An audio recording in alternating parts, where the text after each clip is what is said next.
Welcome back to the channel, guys. First off, do me a wee favor, subscribe and ring the bell. Give this video a thumbs up. Ronin Royale was just on the screen. He'll pop back in 2 seconds. It happens sometimes when you're doing it on your phone. There we go. There's Ronin on the screen. So remember, give the video a thumbs up. Ronin's channel is pinned to the live chat of this video, so go over and subscribe to Ronin's channel. Ronan's making his BKB debut very soon. Don't know the exact date, but we're not going to talk about the date. We're going to be talking about his life. We're going to be talking about his training. We're going to be talking about all of that. So, yes, guys, if you're watching this after the fact, make sure you jump over and subscribe and ring the bell to Ronan's channel to keep up with all of what he is doing. Also, if you want to get in contact with me, you want to follow me on social media, you can. All my social medias will be in the comment section of this video after the fact. If you want to actually contact me properly, use the Instagram link, and that'll take you straight to my Instagram, and you'll be able to contact me there. Right, into the video. Ronin Royale, what is the crack, son? What's happening, my man? You good? I am excellent, mate. Absolutely brilliant. It's great to have you on, mate. Yeah, man. It's been a while, huh? Mate, it's been ages. I can't believe you've got your contract for BKB. No, so there's no. Let me correct that. There's no contract with BKB. There's been conversations that have happened. They're open to it. The conversation sort of hasn't been closed off. It's not been concluded. Yeah. But it's we've had. We kind of know what direction we're going in right now. There's been a lot for me to sort of rebuild. Coming back, obviously relocating back down to Manchester, and so we know what I'll say is we've not got a contract with BKB. We've spoke with a load of different promotions. Sort of the the top three right now in the UK. Yeah, we're getting this gloved fight out of the way. Mm-hmm. And we really I really want to sort of I don't know what the right way of saying it is. Like, I want to make sure that I'm working and I can really give the best version of myself. Like I just see, like on the recovery side of things, everything's been flawless. But Mm-hmm. on top of that, there's a big difference between walking around like average Joe and being an athlete. So that was sort of the motive behind getting a gloved fight. Well, when you say gloved fight, so explain to the people watching now and after the fact. And I'll just have to say, this wasn't a promoted live. Normally, I like to promote these. There was somebody else that was supposed to come on. Frankie, I don't know what's happened. He didn't contact me. So this is a random live with Ronan. Thank you very much, Ronan, for jumping on. But when you say gloved fight, what do you mean gloved fight? Do you mean you've got you're contracted with another promotion for a glove fight, or is that with BKB themselves? No, so right now, like, I'm an entirely free agent, so I'm not contracted to any management team. I've had an old management team get in touch and waste my time again recently, but we're a totally free agent. We've had, I've got I'd say I've got a lot of interest, but it's like, even this gloved fight that I'm talking about, it's a low level. We're not taking risks with it. I'm not, we got to think about it. I haven't fought now since 2019. I've had really strong competitive spars, but I haven't fought, on paper since 2019. So Under the lights. Yeah, so it's like, it'd be kind of fucking stupid, like to, right now I'm a top draw. No, there's some, there's some things that we got to tweak, and there's some things we got to work on, and as you build the caliber of fighter, the caliber of opponent that you get as you go along, and that's my attitude on it. That we're not ready to take big risks just yet, but I imagine by later on in the year, October, November time, things will be getting extra spicy by that time, definitely. And the thing about it is, just listen to you. You're making the correct decision, because, as you say, you haven't fought since 2019, and if you do rush into it, obviously you do want to rush into it, because the last time I was speaking to you, you just were chomping at the bit to get in there to get a fight. But taking the slow approach to this here will help you out in the long run and give you that sort of get the rust off you. Do you believe in ring rust? Is ring rust a real thing? Definitely, definitely, 100%. But it's like, it's like look the two shades of, right, forgetting about the legacy of the fighter and all the political stuff and all the physical material, face value shit. Tyson Fury, Conor McGregor, two excellent fighters, two totally different outcomes out of a down spiral of a career. And I believe there was nothing. The only difference is, right, is that Conor McGregor didn't assume inferiority. He didn't show his humility right in that way because he was going in against top draw competition, even though he had such a break. That is a prime example of it. Physiologically, your body needs to adjust to that sort of thing. Your nervous system needs to adjust, and that's so. Like, for instance, Cowboy, when he fought Cowboy, that was the perfect fight for him to come back to. However, Tyson Fury didn't do that atypically because if you remember when he came back from his downfall, he wasn't taking on big names. He were like, people were actually getting angry with the guy and slating him. I remember it, 2016, 2015. He was slating the guy because he was just banging out bombs, basically. Like, He was, wasn't he? Like, yeah, no, he did, but he did yeah. it. He did it smart. He had a very clear, concise sort of pathway back, and that was it. So Just touching on that, I would actually love to get a clip, just to clip this for the next couple of weeks. Tangerine Dreamer, should I be smoking green? Looking for a contract? Honest question. Well, I'm about to give you an honest answer. The answer is absolutely yes, because it's CBD, and secondly, I'm in recovery, which is a part of that. So, thank you for the Well, do you want, I've got a few questions to ask you about other fighters, but privy. I want to hear about you. But this is the thing, right? So, what is your view, right, on all the YouTube beefs with all these sort of non-fighter YouTubers saying they're going to smash the fuck out of each other, and then there's a guy like you, who was a 12-year veteran in multiple disciplines, who could probably snap most of their necks in about 30 seconds. But you're not loud, you don't speak, you don't shout. You're very humble. What do you think about the whole YouTube thing and the way they promote each other? I think it's fucking gay, to be Yeah. honest. Like, I've tried, like, I've like sat on the windowsill of it and I've looked in, and it's just like, I try and understand it, but like the whole thing is just, I actually don't understand the actual end point of it. Like, it's like anger over nothing. Like, does it matter? You know? Mm-hmm. And it really doesn't. Like, I literally listen to these guys for 2 minutes scream about nothing, and it's like mental health going wrong, but on a live TV screen. It's fucking sad. Yeah. In all honesty, like, like, it's surely it's like taking value from your character doing and acting and carrying yourself. Like, but that's me. Like, I know I carry myself differently, but whatever. Do you know what I mean? It's, some people like jam, some people have a pan au chocolat. Do you know what I mean? Yeah. Yeah. No, I get it. No, I mean I understand. It's just you have scenarios like your guy fighting trolls who went in for a play. Listen, he went under the lights for a play to him, Yeah, he's on eye strings, and these two guys fought, and I called it. I says ice string's going to hit him with the right, and he clipped him like. But it's the after effect of that that's really. If you look at both guys now, like you've got the controversial things coming out with ice strings and his misses. You've got fighting trolls and sort of his battles with, I think, addiction. Just my opinion, well, and it's like should these guys have done that, because it's actually, if anything, they're in a worse state after the fight. I just think, like, it's like the white collar thing, right? It's the exact same thing. Like, I haven't the whole YouTube beef thing. Fair enough. We understand why promoters are doing it because it brings views, yada yada.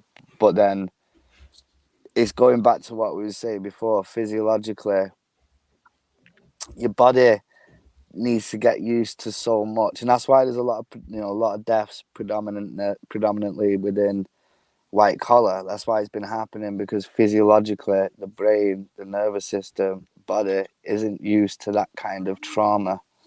It's not Mm-hmm. used. It's just not used to it. There's nothing that you can do to prepare your body for that in such a short space of time. It's just it just can't happen. Maybe like I think I had my first interclub in like 2 months or something. Like an interclub's like a less pressure. It's still a fight. It is still a fight. I don't care what anyone says. An interclub is still a fight. You're still fighting, but there needs to be like an incubation period when people are coming out and they're training, and these sports aren't a joke. Like I'm a walking advocate for mental health in sports, 100%, like definitely. But I'm not going to be I'm not going to be on the whole, let's wash it up to be something else, because, realistically, like I said, your body, your mind needs Mm-hmm. time to calibrate to that sort of, not even that, it's like the whole emotional up and down of it.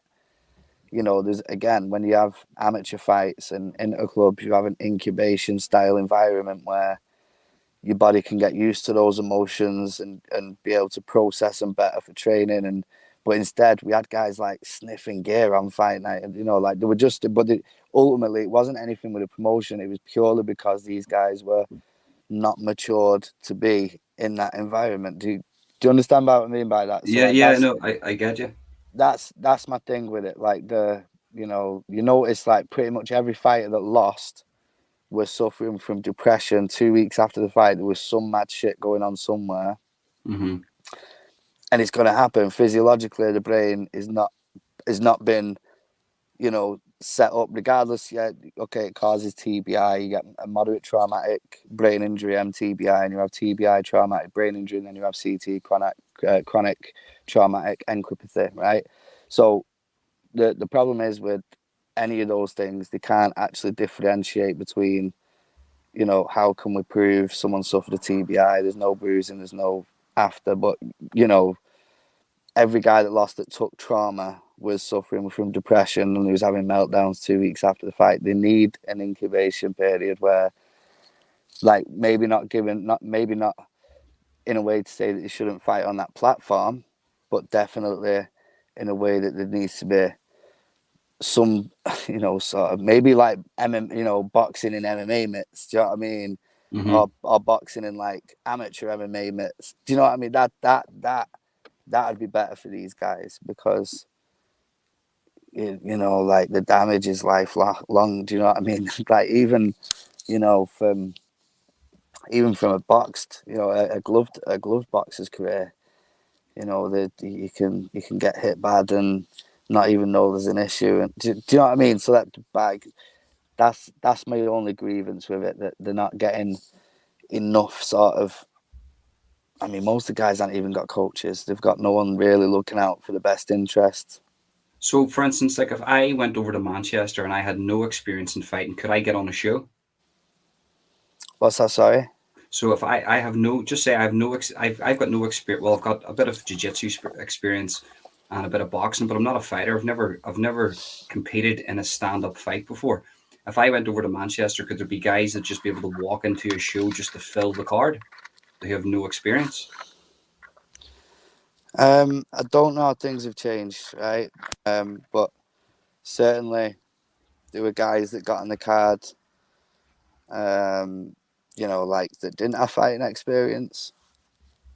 So, it'll be, I don't know, it'll be interesting to see how things have changed and come along, but I don't think that that's the case anymore. I mean, if you look at Mhm. the new fight card's pretty stacked for 3D Fight Club too. I'm not gonna lie, I had a bit of a fanboy boner going on. There's some mighty fine matchups taking place on that show. What is your Mighty, view on 3D Fight Club now? my view stays the same. Like, I understand the vision. I see what it is. They've seen a gap in the market and they're capitalizing on it. And do you know what? Good on them. But like, my views about 3D Fight Club remain loyally the same, and I say loyally the same to the promotion because I believe that it's going to be a good fucking show. The last show was a good fucking show. Like, just like, I mean, you just have to, like, listen, it was like the 90s. You'd have to be there to understand what I'm saying right now. Like, it was, I don't know. Do you know what I mean? Like, when you go to a show, I mean, I've never been to a fight show as a fan. I've always been there as a fighter, but there's always like a dull environment with it. But when I went to 3D Fight Club, it was just, there was something different about the environment in the entire room. So Stay Blessed doesn't have it's looking like he doesn't know who you are. He's saying, Ronan, you've I've not not had one had fight. one fight yet. That's funny. Just put my name in YouTube, you'll find fights. Well, explain to Stay Blessed. I mean, he's a 12-year veteran. Stay blessed. Follow up. There is literally keep the talking on a law until you've been in there and had a bare knuckle. I've not claimed to have a bare knuckle. This is what I mean. Like, at no point have I claimed to have a bare knuckle. Neither did. It's like, Listen, guys, like, just let me say this here. Neither did Artem Lobov, and he beat Paulie Malignaggi. But do you know what I mean? I always go back to that. People I forget don't about see what I don't understand is about, like, people like this guy is, what is it that's making them angry? Like, what, like, if that's what you've got, if that's what you've culminated to say, you took the effort to say, I've got to ask why and from what place are you saying it? Do you know what I mean? So it's like, who are you? You know, why fill people in your background and fighting. Keep the talking on a low until you've been in there and had a bare knuckle. It's not. Do you know what? Fill the people in on your background and fighting, and sure, and then people will know that your career in fighting. So, I actually started training with, you know, we talked about it a while back. I started training. I say MMA, but it was like, it wasn't MMA at that point. It was just that on a day-to-day basis, we train like wrestling, BJJ, Thai, boxing, day in, day out, 5 or 6 days a week. And I had my first interclubs in kickboxing, which, you know, I 100% classes fights to the amateur. And I had my amateur fights in kickboxing. I had C class, I can't remember C class or B class fights in Thai kickboxing.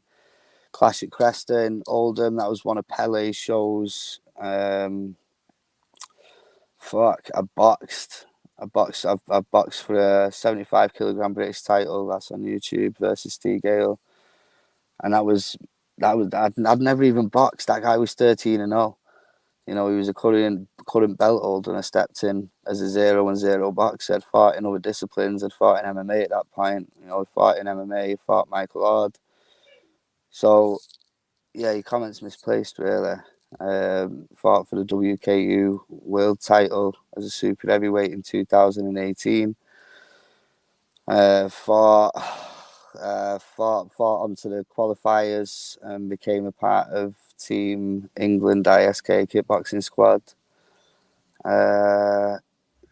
Yeah, I'd say that I'm well qualified. Yeah, so just going by those qualifications, it's like if you're going to go, like, no disrespect to Stay Blessed, like, big up Stay Blessed. I don't like to hate on anybody, but if it's going by that logic, then it's saying that you can't sort of comment on fighting trolls because He's saying when it comes to, I'm just seeing the comments there, he's saying when it comes to the crunch, I don't fight, but I've had fights. So Stay Blessed. You tell me what was different with those fights that I actually took part in to the ones that haven't happened, which have been absolutely fuck all to do with me. But if you want to go down Fact Street and start mentioning names, I happily will. But see, as far as it goes between the promoters that have been involved in my career in the last 2 years, I'll happily blow them up 7 days a week and drop the real stories of what's actually took place. It's not on my part. But I'll tell you now, I walked into a guy who's 6'8" for the WKU world title. So ask yourself, if I do that, why has it not happened now? So I've had fights, you know. I know, man. It's like, listen. You can, of course, you can comment the fact that, look, and the thing about it is, he's like putting you in the same category as Damon Lynch Ward. I mean, I even thought, okay, like, I can't even remember what this guy was called. He was called like Arius. He was from Iran. I fought him on 24 hours notice in 2019, and I still put him on his ass. The fight was yeah, actually, he lost. Blah. There was a controversy with the way the fight finished, but ultimately he got it stuck on him throughout the entire fight. yeah. So, like, look, for you to transition into bare knuckle boxing, it's going to be your first of all, you've got the sort of the movement. You've got the fight experience. So all it is learning how to fight with the gloves off. Basically, that's it. I want it to happen, right?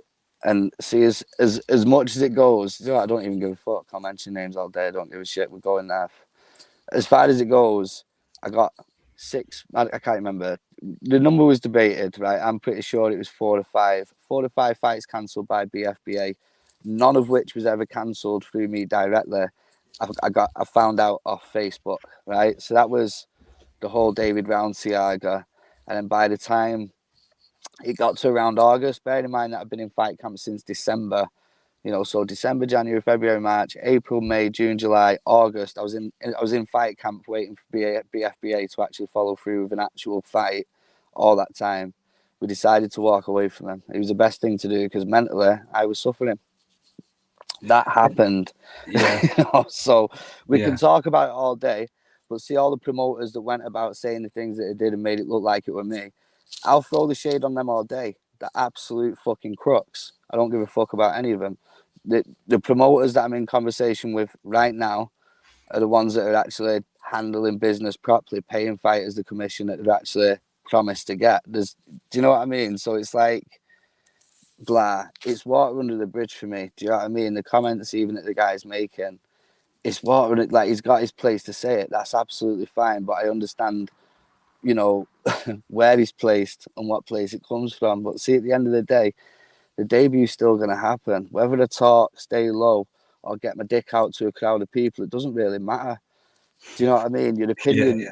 I've never once stepped out my gaff, looked in the sky, seen it's raining, and gone, fucking hate this rain, and then it's just stopped for me. So understand, my bro. Your opinion changes nothing.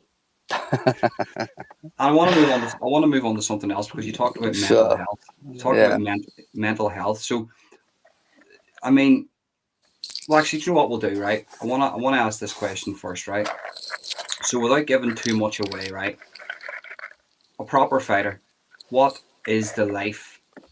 What life do you live as a proper fighter? Your day to day routine. But it's changed. Uh, since a car accident, it's changed a lot. Mm,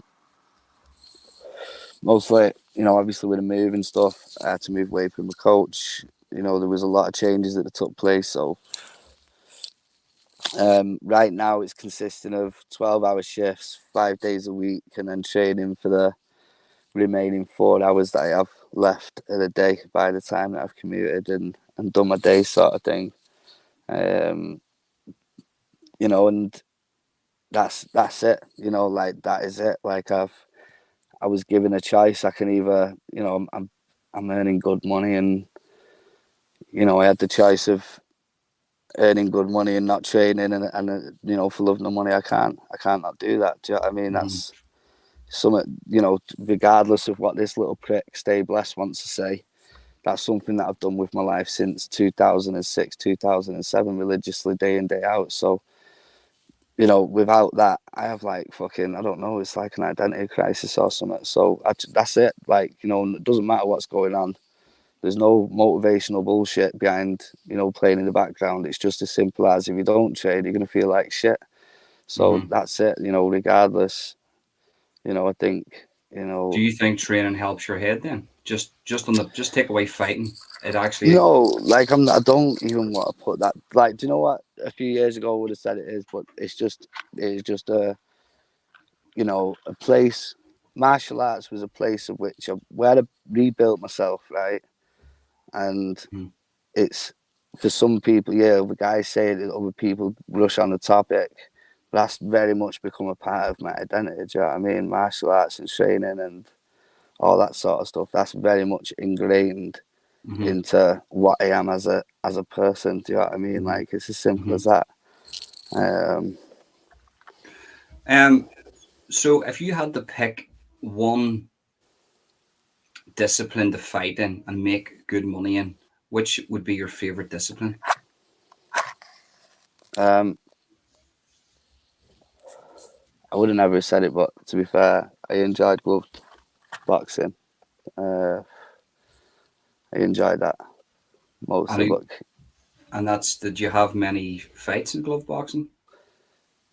there was three in gloved because it was I came from a kickboxing background, man. Like the amateurs, it were like you'd have like 3 or 4 fights on the mats in a day. Do you know what I mean? Like, um, but yeah, like I enjoyed the gloved, and it were like it didn't make sense. It kind of doesn't make sense. Do you know what I mean? My career, like from where I started to now, it's like done a total zigzag. 'Cause it started in MMA, and I Hmm. only went into kickboxing for a few just to improve my stand up and bring my leg work on a bit, and I ended up just staying. Like, and I wanted like loads of different disciplines. I didn't just want to fight in one. It were like I fought in under K1 rules. I fought under like continuous rules. I fought under full contact rules. I fought under full contact rules for the WKU world title. So I I think I've just got like honestly like see when it comes to like fighting and martial arts, I've just got a deep curiosity. That's the Hmm. best way I could say it. So You know, I you don't I don't definitely. really think that I've got a favorite. I enjoyed Sorry, go ahead. one. Sorry, no, I definitely enjoyed boxing. Even the losses, like I still enjoyed boxing a lot. Well, you definitely. This is the thing. You live the fighter's lifestyle. You've lived it for a very long time. I think personally, myself, hearing from what you've just said there, it's okay. Transitioning into any type of sport from one to the other is going to be tough, but you definitely have the skill set better than most to transition and fight at a good level. So I sort of, you've been under the lights, you've been there multiple times in multiple disciplines. The only difference is this time it's not with gloves. So I would put you up against most of the guys, all of the guys actually that are fighting on with each other on the YouTube platforms, and you probably smoke them, mate. Well, right now I'm training with. He's the champion of Bad to the Bone. I can't remember what weight category. John Sanchez. So I'm training with him. Yeah, We're training with him 3 or 4 times a week yeah, privately. yeah. And I'm getting my strength work. This is on top of doing 12-hour shifts. Is every day. Hmm. So I'm working hard, and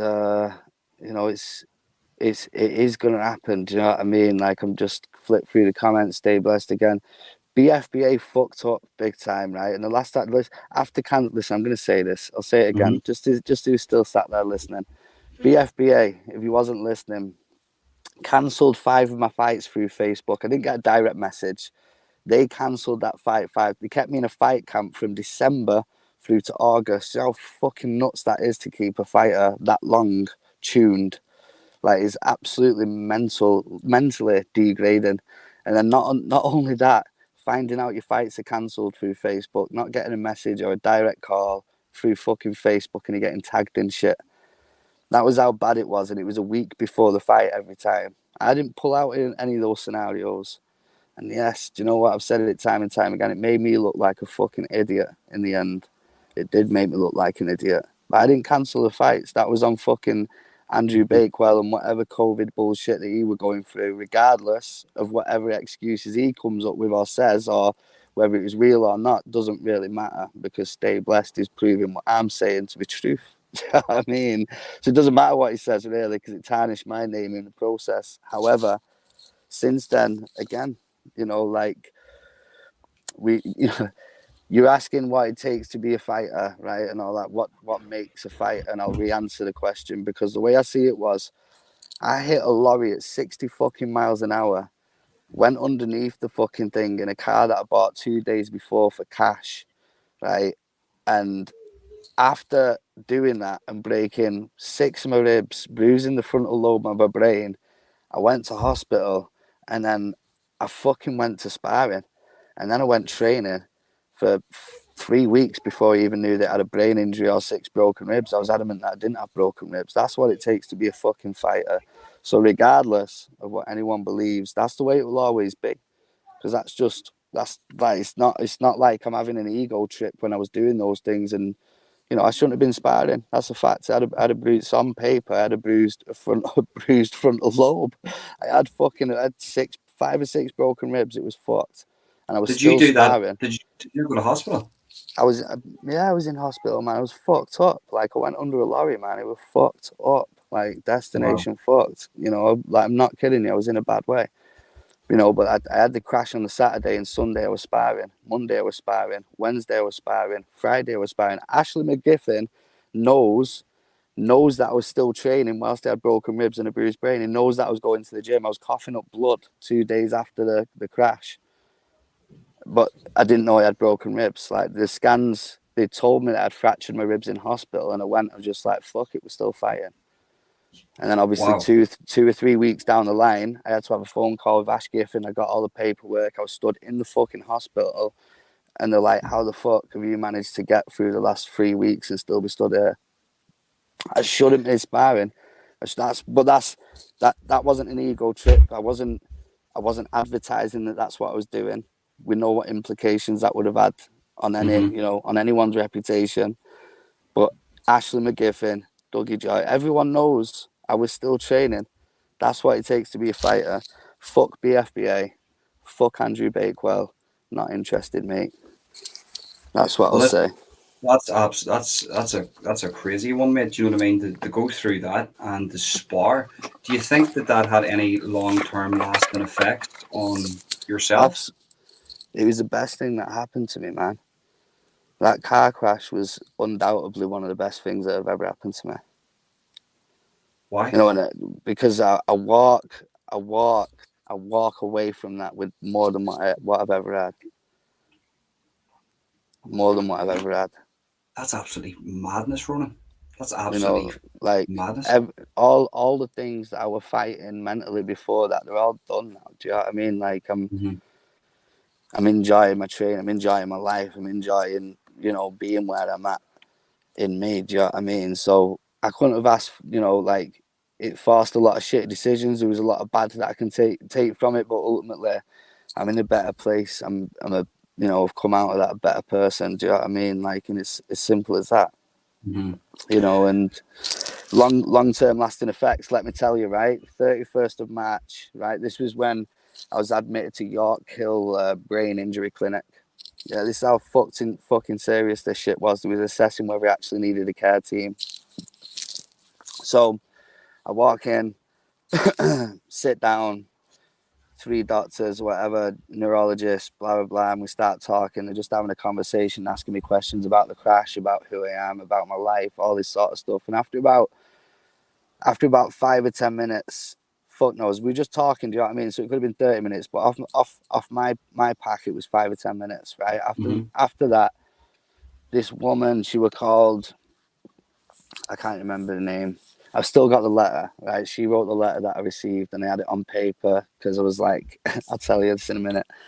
So, like, after me talking, the woman, she was like, like, you're not atypical of someone that's had this injury. And I'm like, what do you mean? And she was like, listen, like, you talk the way that you talk, you're very eloquently spoken, the way that the way that you put any sentences together, Hmm. you're very intelligible. And then she's like, you shouldn't be here. Like, you're not, you're good. Like, and that was where I got discharged from the NHS totally. And they gave me my return to work, driving license reinstated, and that's you. Like, and then I'll tell you, like, the first like glory moment I had after that injury was I joined a pure gym, and this is where I started training again. Mm-hmm. And after about 4 or 5 days of training in the pure gym, I walked up to the little keypad and I punched my pin in, right? And I remembered the pin to get in the pure gym, and the doors open, but because I was buzzing my tits off that bad that I'd remembered my fucking pin, the doors Wow. closed again and I had to put it in again. But that was like the simplest thing Were that you like having forgetful moments then? Having like moments where you would forget things and was your memory going and stuff like that? uh so the things that I went like that I don't know that I experienced was I couldn't tell you whether it was directly because of the injury, because obviously I went through a thing where my whole world had just crumbled. Mm-hmm. I was having to move 200 miles away from my son. I was having to leave my coach. And then not only that, like I said to you, we spoke earlier and I was saying I was feeling bitter. I Mm-hmm. didn't feel like, like I was watching the world carry on sort of thing. And I was sat on the side bender sort of thing. And yeah, like, yeah, you know what I mean? It was just a nuts time. Do you know what I mean? So, No, yeah, yeah, mate. Made that to go through that, right? And I, is absolutely crazy. I think the average human being, and something stands out to me, right? Do you think your years of training, right, and sparring and taking the punches sort of built you up to that moment to take that type of sort of okay, yes, fuck knows. you were still wrecked, right? I'm not saying you weren't wrecked, but like a normal human being wouldn't be able to go through that. I don't know. Like the recovery was miraculous. Like it was like completely miraculous. My mum and dad, they'll sit there and stand over to it. Obviously, when I moved back down to Manchester, I moved in with them and Yeah. get on my feet, sort of thing, square one.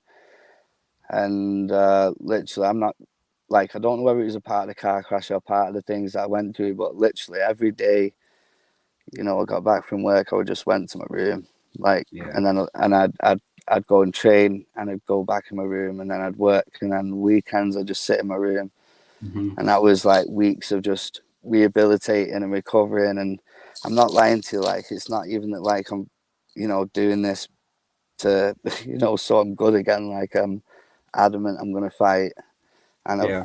I know exactly what sort of shit has been going around in my head. Scrolling Instagram, looking at everyone and their opportunities and the fight careers to go, and carry on. And I know exactly what's fueling this one. Do you know what I mean? Like Yeah.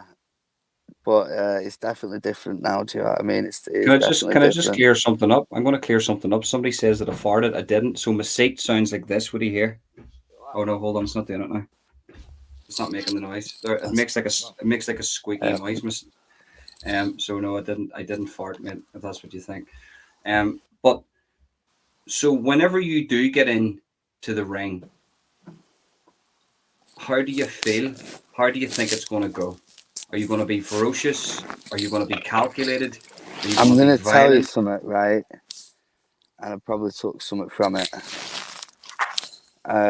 See the times when I've been like supremely cocky confident, I actually lost. You know what I mean? So Mhm. I honestly don't know what I am before a fight. Um, there's like definitely a mixture of things that I experienced before a fight. But no, I think as you mature, you sort of find your niche. And for me, it was just sort of it was I became in a place where I did start just enjoying the whole process of Mhm. the whole process of the fight. Do you know what I mean? And the fight camp. I think that's what mentally used to fuck me up a lot. Do you know what I mean? It was like the pressure of things, and Well, I'll tell I you what. I'll sort of phrase that question, right? What's your preferred outcome in a fight? Violence, tactical battles, um, what's your sort of your preferred sort of fight? Like a technical war. That would be my. That's like my sort of orgy fight. Is like a Right. nice technical. You know, the chess game, like the Yeah. suspense of the chess game. That's what I like, and I like it in sparring. Like I try to direct a lot of my sparring into that. You know, I do mix the way that I fight up, but mostly, So just yeah, say, I like the chess game. just say we're two tactical fighters. Me and you were sitting in the ring, and then it's not going anywhere. I point to the middle of the floor. Do you engage, or do you still stay tactical, or would you throw down? Yeah, I'd be down to fuck. Yeah, definitely. I'd be down. I'd be down to Yeah, fuck. Definitely. yeah, yeah, Like I'm a pocket guy. Don't get me wrong. yeah. I make a lot of coaches angry. I'm not gonna lie, because I am a risk taker. Like in that respect, I do stupid shit. I do a lot of stupid shit. You know, even just Hmm. sparring. I treat sparring like playtime. It's a time for you to do anything that you fucking want and see if it works. And that's the way I look Yeah. at it. But yeah, even if you watch any of my fights, I just do some things that are not atypical of a fighter that's playing safe. You know, that guy that was 13-0, the boxing one, Steve Gale. If you watch that fight, that was unloading on each other until one of us stopped. Like we just fought in the pocket. Do you know what I mean? He Yeah, was the yeah, and see, like, fair enough. Like people won't understand it, like the whole numbers thing, but the experience of 13 losses or 13 wins is still experience of 13 wins or 13 losses. Experience is experience. So it wouldn't matter if he had 13 wins or 13 straight losses, but he did have 13 wins. But I went and stood in the pocket with that guy as a 0-0 boxer. I'd never boxed. But it was just a pocket warfare, man. We stood literally on the inside of each other the whole time, unloading, like, and that was a fun fight. It was a damaging fight, but it was fucking fun. So going into your debut, you would prefer a sort of a tactical type battle, but in the bare knuckles scene, you don't really, well, you do see tactical battles. I'm not saying that, but especially for somebody with their debut, they tend to come in a bit more violent. Do you think you, even though you prefer the tactical battle, once you get under the lights, you'll probably, and you get that ring rust off you, you'll probably just go fuck it. It's like, I suppose, you know, I couldn't, like, you hear so many people say, like, that bare knuckles a different ball game, and I agree. I'm not gonna, you know, I can't really comment on that until it's actually happened. Do you know what I mean? But I also think, is that like an ego bar? Do you know what I mean? Like, Yeah. um, but you'll never know until you're there. Do you know what I mean? I'll never know until I'm there. Well, I'll be tuning in. Listen. I can't wait, mate. I can't wait. I think you're going to shine. That's my personal opinion. I can see it in Um, you from the last if time I there's spoke to you till now. I can if definitely the, see a change in you.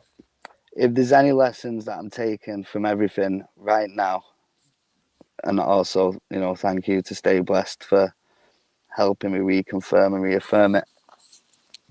If there's anything that I've took from the last year or even 2 years, is not saying stuff too soon and work in silence, and that's what I'm doing right now. Completely working in silence, and it will, like, honestly, that's like my promise to, you know, whichever backpacking faggot that hates me, that's watching this, that might think that it's not going to happen. It's going to happen this year, and that's it. Like, I wouldn't be doing this to myself if I didn't want it to happen. It is 100% happening, The thing definitely. about it is, the loudest guy in the room is always tends to be the most vulnerable, right? Right. But with yourself, when I look at your sort of your fight experience, you're a very humble guy, but at the same time, it's like you definitely anybody that you're getting into the ring with now is going to see a sort of. Do you think we'll see a more evolved fighter from the last time you fought? It's just going to be playful. Like, that's it. Like, see now, like, I'm just going to enjoy this. Mm-hmm. Like it pissed me off because I think stylistically towards my last fight camp, I'd got to a place where, you know, you'd seen the videos that we were putting up from aspiring camps on Instagram Seen and it. stuff. Yeah. I'd got into a place where stylistically I was having fun. Like I was doing what I was doing, but the whole fucking thing was fun as fuck. Like, and I Yeah. was pressing, like I was pressing all the time. So I wanna get to that and display it. Do you know what I mean? If we can get to that place, and you know, I'm not there yet. You know, I'm not sitting with my own style how it used to be, sort of thing. But we're gonna get there, and that's when Do you think it was because there was no pressure on you? Do you think if you could adopt the mind frame of no pressure and not being eager to get in there and just enjoy the process of training and the tactical battles and the sparring and your training, do you think if you could take that now and harness that and keep that throughout the rest of your fight career, you would probably have a better mind frame going into fights? I think I suppose it goes for any like person that's creatively inclined, right? Like like I said, martial arts is a big part of who I am and my life and the way I live my life and the sort of codes and ethics that I'll live by and all that sort of stuff. And I guess I don't even know how to word it up, man. Ultimately, I don't know how to word up what I want to say, right? Mm-hmm. Um, but yeah, I I've got a question for you, and it's a bit of a curveball, right? And any fighters that are going to come on, I'm going to have to ask these questions, right? Who have you got in a fight, right? Henry Cejudo or Bruce Lee? Who wins a fight? I you couldn't really actually like honestly for me I wouldn't you wouldn't like to say like as controversial as it would be. It's like what would win in a race like a 1950s BMW or a 2022 BMW. It's not the principle of ill Mm-hmm. maintenance, it's a principle of evolution. That's what it is.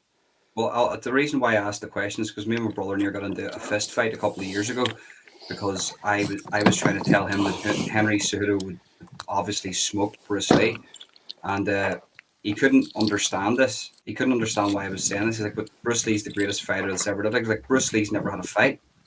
He's more of like a he was the first guy to take bits and pieces of different martial arts and put them together. So he's probably the first martial artist. But as a fighter, I mean, do you think do you think with the right training, if a Bruce Lee came in today, he would be a good fighter? I think yes, I do. Um, you know, because one thing you'll notice with Bruce Lee is he didn't talk about ranking system much. Mm-hmm. He didn't mention that he was a Dan or Yeah. a part of any belt system or anything. And I think ultimately it's a problem of evolution, and you know, like it's one of those questions in it. I guess you know Bruce Lee with the mindset that he had, then yeah, he'd have capability to be an amazing fighter. Of course, he would. But as it stands, But Henry Shooter would probably smoke him and if both yeah, skill because to skill right now. it's a matter of evolution, and in it. Yeah, yeah. It's a strange one. Why it's not a knock at Bruce Lee, by the way, because I think Bruce Lee's great. I think he's brilliant. He was one of the first guys to piece together different aspects of martial arts, which was fantastic. But anybody that's saying because I get into these debates all the time. Oh, Bruce Lee smokes this person. Like, oh my god, it's very very frustrating to say that like that literally wouldn't happen. That was a movie. That was a movie. He done all those moves. Yeah, but he's got this death punch. Do you know what I mean? He can punch somebody from 1 inch and break all their ribs. It's like, that's not really real. Do you know what I mean? That's not real.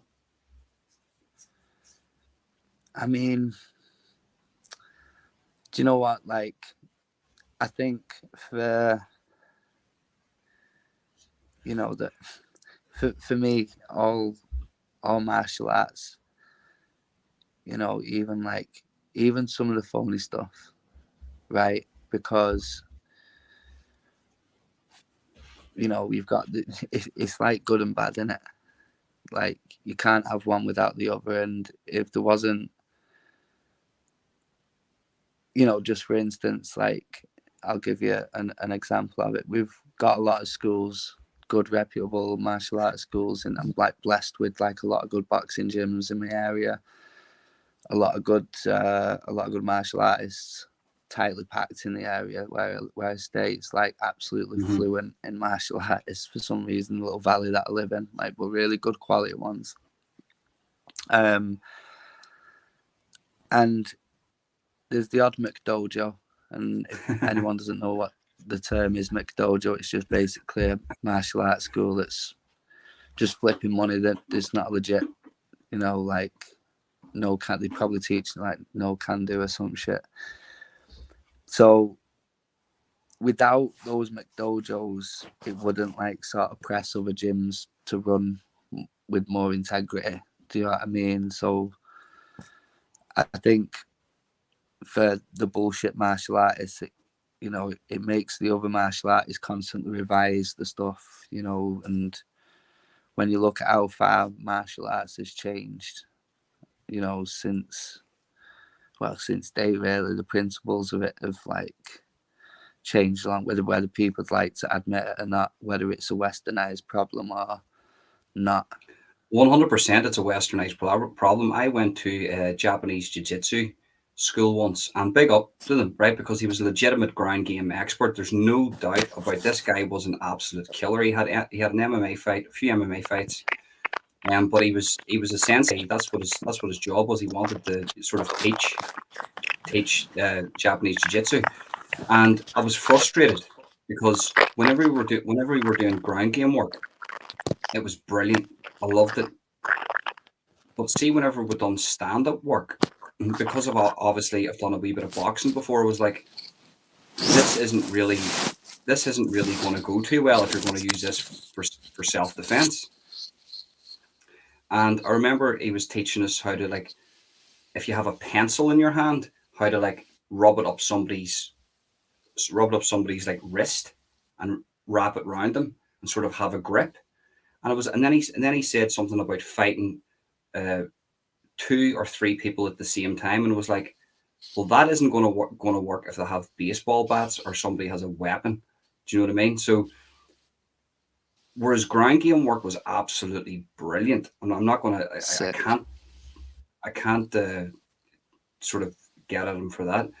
But there was some aspects. It was like, if you fight anybody with a weapon here, you're just going to get a knife right into your spine. Like, you'd let, like, the Japanese jiu-jitsu thing, just, you were so open when it came to stand-up fighting, because they taught stand-up and ground game, and then they taught us how to fight with weapons, but you weren't allowed to use them until you were like brown belt. But then the weapons were like a stick, and then there was another weapon with a sword, then there was knives, and I just thought to myself, like, maybe this is more of like a ritual, sort of like a thing that they do in Japanese jiu-jitsu, because it taught everything. But the ground game, excellent, brilliant ground game experts. But for the stand-up fighting, you could definitely tell that if you came up against anybody that had a legitimate sort of stand-up routine, you were probably going to get pieced up. Like, Yeah, I think, and that's it. Listen, like, that's the. I remember having a conversation, like when I was very, very like early into training.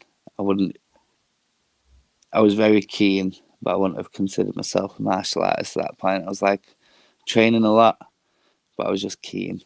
But like, there was like me, my coach, and one of my training partners, and we sat at this coffee table and just chatting away after training, and we was talking like the principles of like fighting, and the whole logistics of, psychology and all this stuff. Where does it start? And, loads of mad shit. Like, we used to talk about loads of mad photo theories, right? And we got it down to like this. This is the problem with martial arts that people don't understand. Like, when you have a blend of styles, and it's like, so there's me,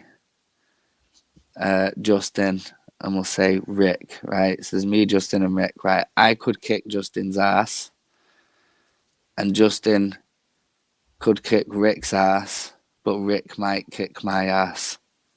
Does that make sense? Yeah, but is that because of styles? Is that because maybe Yeah, like friend? it Yeah, 100% is a stylistic thing. It's nothing to do with which one's more skillful than the other, because, well, if I'm more skilled than Justin, I beat Justin, sure. And Justin beat Rick, but then Rick would beat me. yeah, Do you know what I mean? When yeah, you put yeah. that in a triangle on paper, right, and you put the question marks down, and you're like, right, okay, what could be the reasons of why this would take place, and why would this guy beat this guy, but then this guy would beat this guy? It is a stylistic issue. Like, the guy might be shorter, and his punches might drop for. Do you know what I mean? It's just one. That's the theory on it, innit? Like, And plus friends, like they always say, for instance, like if you're in a big team, right, and your friends are all like top level athletes and fighters, like name a gym in America or in England, like what's the one that top Paddy team, fights? Top team, top. right? If you're in top team, right, your I don't. friends are, Is Paddy on Cowbon? I don't know, I forget. I don't know, but I just top team was one of the American top team. ATT was the first one that came into my head there. So top team, right? You go in there, right, and all your friends are absolute beasts that would just shred anybody in the general public. You go in there, you make friends with these guys. You could be fighting one of these people. They know you. How hard is it? Have you ever been in a camp, or have you ever been in a sort of a place where you know I'm friends with this guy, but there's a possibility I'm gonna have to fight this fella? Yeah, so the guy that I fought for, listen, this is fucked up. So I mentioned earlier, I fought for the WKU world title in 2018. So the guy that I actually fought for that title, actually, he was a training partner. My Yeah, God, man, that's pretty fucked up. yeah, and do you know what? That's mate, I can't even imagine that. Like, I actually did the doors with him. I actually did security with him on the nightclub as well. Yeah, and like, it was like, I was fucking, 1 minute we're training together, and we work together still. Even through the fight camp, we work together. But wow, and then it were like, yeah, it was just like a turn. Basically, what had happened, he was supposed to be fighting someone else. I can't remember what the guy was called, but he was from Liverpool. But he was supposed to be fighting someone else for the world title, and they pulled out. And then, oh Jesus. and my coach just turned around to me, and he's just like, "Look, I know this is fucked up, but would you step in? We've got 4 weeks. Like, Oh God. Alan's gonna be without a fighter." And I'm just like, do you know what? I looked at Alan, just like, "Are you cool? Are we good to do this?" And he was just like, "Yeah, man, let's do it." And we did it. It's the first Um, time. It's the first time I've ever heard a friend having to kick the shit out of another friend to help him out. yeah, like he and yeah, like, do you know what I mean? It was nuts. Like, we worked together as well. That's madness, mate. The only It was thing a I can bit say fucked is up. the only relevance I could have to that. I remember I had a friend, and he headbutted me, and we had a scrap for about. It must have lasted for about 30 seconds, if even that, because we were both gassed out, pissed out of our minds. He busted me up, I busted him up. But see when I woke up the next day and there was blood all over me. I woke up and I actually had more respect for him. Do you know what I mean? I was like, actually, you can fucking throw down, man. That's pretty. That's obviously it's nothing like what you went through, but did you have more respect? Was there like more of a bond after fighting a friend? Not on that particular one, believe it or not. There was a, like, yeah, so like, I'm English. This was in Scotland. He was Scottish. He's Right, right. he's following with Scottish. And there's like we don't have to talk about it. Scotland versus England. Yeah, yeah. That was and basically, I took that was like my third loss. I think my third loss right in my career. And when I was down, right. The fight was over. I lost this fight. Someone just Yeah, yeah. asked that question. That I lost that fight. But when I was down, they were like, I didn't even know. But like, basically, when I got backstage and I were like back in my dressing room, like I had a few of my friends come through and they're just like, "Did you not hear what they were saying?" And I'm like, "What?" And they showed me the footage back and they're like, "Die, you English wanker, and you English fucking prick, and all that, fucking die." And honestly, it was just so bad. Not And the then when I crowd. was, yeah, when I was Yeah. down as well, like someone tried to jump in the ring and actually attack me whilst I was fucking down. So it was like, like I was totally pissed. Like It was just like, I welcome to was totally Scotland. pissed. Yeah, it Welcome to was just Scotland. I was already living up there, so it like made me like question everything. Do you know what I mean? It was nuts. But Um, that's mate. That, the thing about that is, right. Like, I'm going to a show, Cage Warriors, in Belfast, right, and I'm going to take my missus, but I've said to her, right, this isn't like going to a Justin Bieber concert. This is going to be full of hellions pissed out of their head, looking for blood and violence, right? And she's like, no, no, that's fine. That's dead on. I can still go as long as you want me to go. Those shows, man, right? It's a different atmosphere. It brings in a different caliber of people. Like, if you came over from England and fought in Ireland, right, you're going to get all that, and same in Scotland and England and all around the world. It's just, they're passionate about their country. Do you know what I mean? I don't actually think they mean it. They don't actually mean it. It's just at the time, it's like emotional. Do you know what I mean? They're fighting with their guy. He's from Scotland. You're from England, and do you know what I mean? Yeah, 100%. No, I do agree with that. Hindsight's a beautiful thing, definitely. But at the time, when It it was sort of crazy. didn't Yeah, it yeah, didn't yeah, give me yeah. environments to build a bond with him. Do you know what I mean? Yeah, I get you, mate. 100%, 100%. And as you say, hindsight's a wonderful thing. Um, I was going to ask you a bit about Tyson, because you touched on Tyson Fury and Conor McGregor. Have you got enough time to talk about them? Yeah, sure. So, your views on Tyson's, because you said about Tyson sort of taking a couple of little smoker fights to get back to where he is now, but your views on Tyson Fury's incredible, regardless about the fights that he had, it was an absolutely incredible recovery from practically morbidly obese, drugs, alcohol, to beating Wilder three times and beating Dillian White the way he beat him. What is your view from Tyson Fury morbidly obese to the Tyson Fury now? Um, well, like how?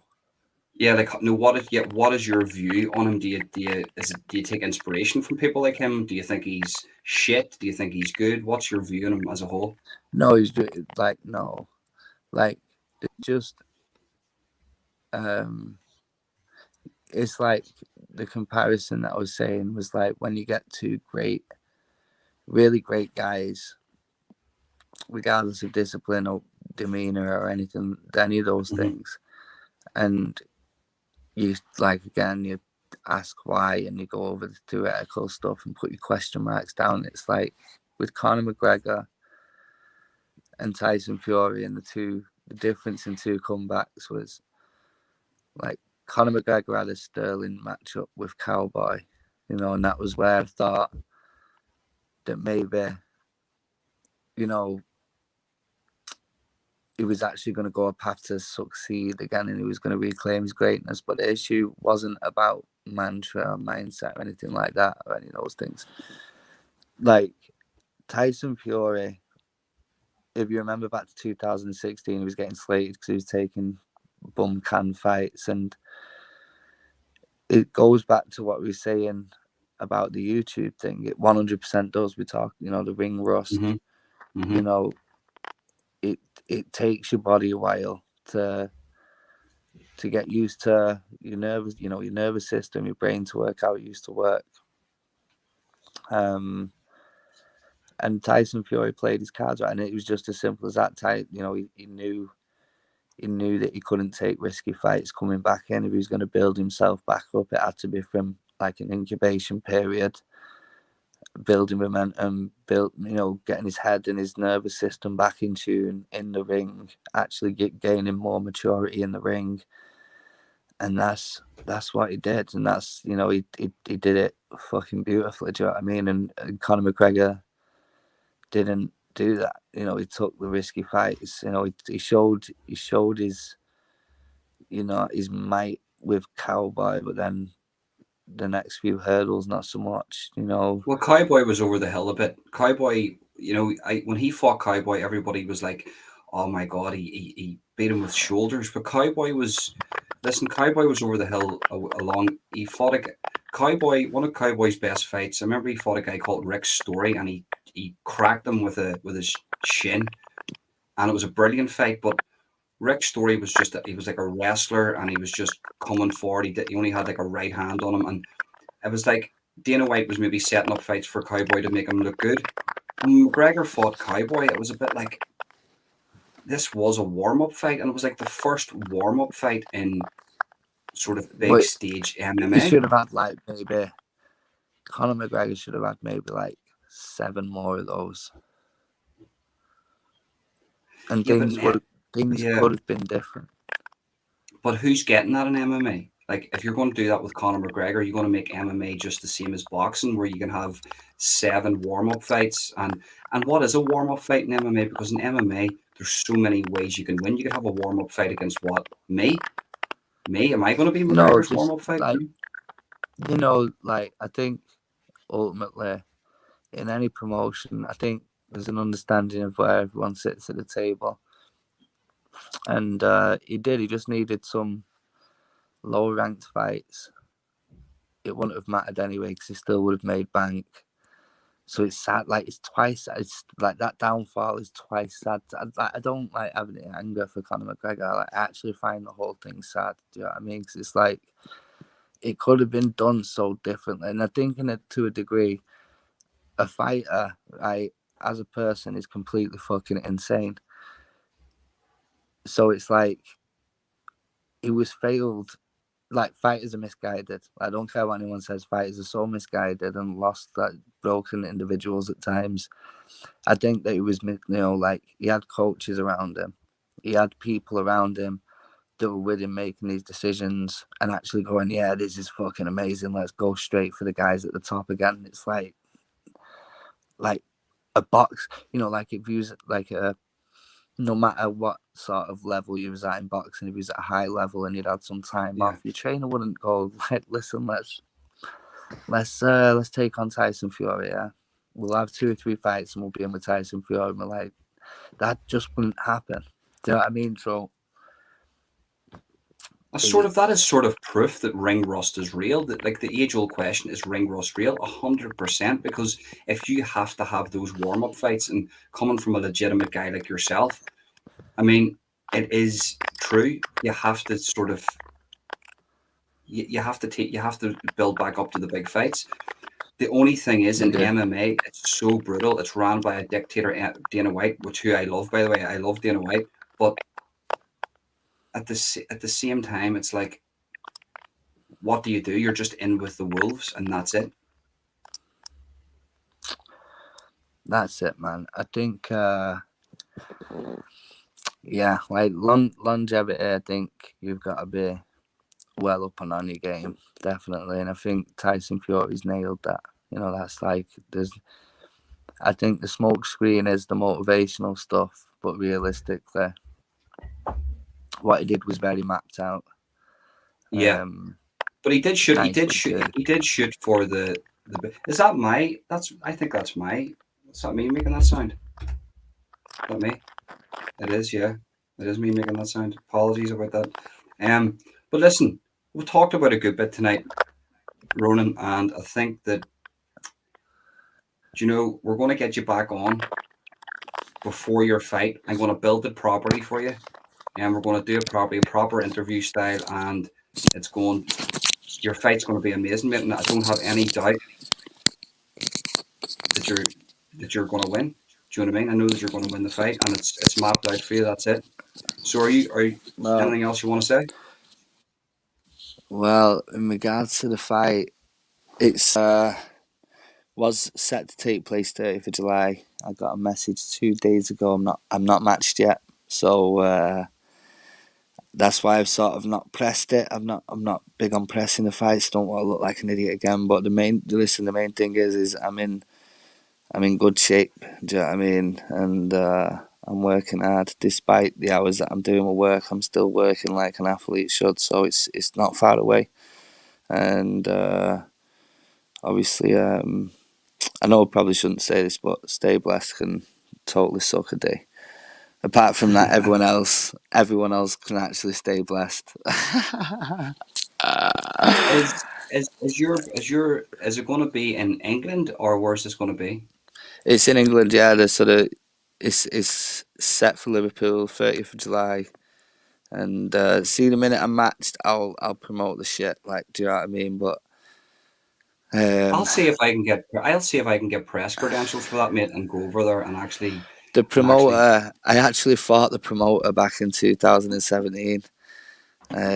So I fought the promoter. He's actually a good friend of mine. He's a really good guy, and that's why I've sort of trusted him really to give me a really neutral matchup, because I know he will. Do you know what I mean? I know I will get a neutral matchup out of him, and we'll start taking risks in August. That's the That's plan. it, man. So That's it. That's it. And I listen. I've got all the faith. I can't wait to get you back on to do this interview with you and see your mind frame whenever it's coming closer to the fight. I've got a I, funny feeling that you're going to be a little bit different. You're probably a little bit more on edge because the fight's coming up. Maybe you're different. yeah, Maybe you're. yeah, 100%. Yeah. Maybe do a live after the fight, and we'll set it for stone. We'll say after the fight, we'll do the victory fucking interview, and he can have it. Of course, man. Listen, even I. That's what I'm trying to say. I'll see if I can get my press credentials for that there, and maybe do a face to face one for that because that would be absolutely brilliant. I would love to do that. That's excellent. Ronan, you're a gentleman, mate, for coming on tonight. And Likewise, guys, go over and subscribe to Ronan's channel. You'll find Ronan's channel in the live chat of this video. Um, Apologies for tonight. There was supposed to be a guy coming on called Fraser. He's a new kid on the block. He was going to call out a load of people on 3D Fight Club. For some reason, he didn't get back to me. But listen, Ronan jumped on. He does have a fight coming up very soon, and he will be coming on to say the exact date of that fight, and I will be covering that fight. Guys, thank you very much for tuning in. Peace.